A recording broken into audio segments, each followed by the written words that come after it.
on this one for 4 or 5 months, and it's finally here. So it's time to, oh boy,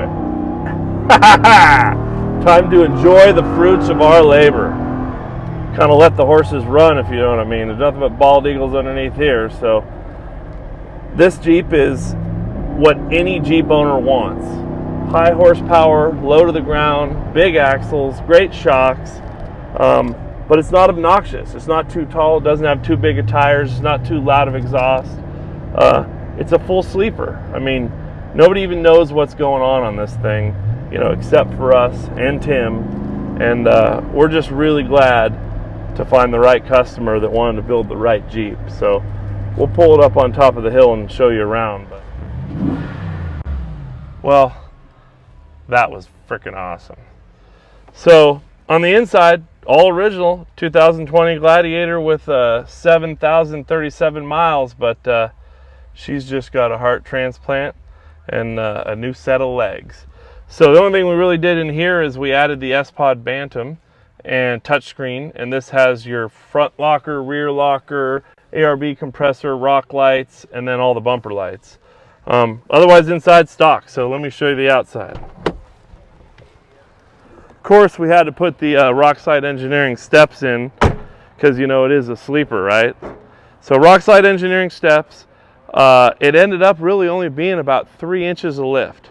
So the first thing we did is put the Dana Ultimate 60s in here, and at the time they didn't have any rear axles available, so we bought a JL axle, cut the brackets off, made our own brackets. But we kind of went a little crazy too. So as you can see, snuck in here, there's a set of Fox 2.5-inch coilovers, 10-inch travel, and then if you take a look at how that axle is put in there, that is our prototype JT long arm kit that goes back to the Ultimate 60.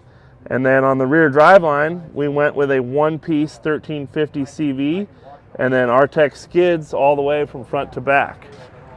Of course, we had to keep our style and used our JT rear bumper, which is low profile, wraps all the way around. It fits all the factory backup sensors, has rigid backup lights, keeps the factory tow package. So in the back, we wanted to keep a spare tire, but keep it way tucked up and low profile. So that's a 35 1050 on a 17-inch steel rim. So you could still get home with it if you wanted to, even though we're running 37-inch Toyo MTs, of course on Hutchinson double bead locks, true DOT approved rims. And then I think I want to show you what everybody really wants to see, and that's underneath the hood. So let's see if I can get this bad boy open. So thanks to Dakota Customs, this thing got a little SRT8 392 Hemi dropped in here with the 8-speed transmission that goes along with this engine.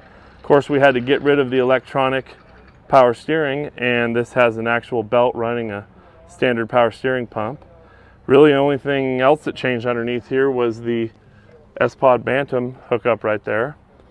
And this thing does identify as a V8. You know, was a V6. And you can definitely feel it when you get in it.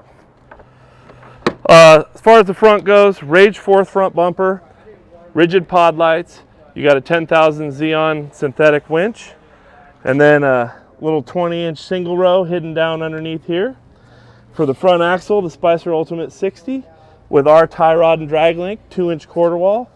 And as you can see, we have Fox 2.5 air bumps tucked in the front and the rear. The front also has 10-inch 2.5 Fox coilovers. We went ahead and made this custom shock tower, Kevin did. And it has our JL long arm kit in the front.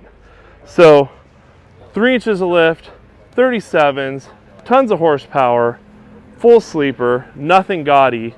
I think everybody can agree this is the ultimate JT.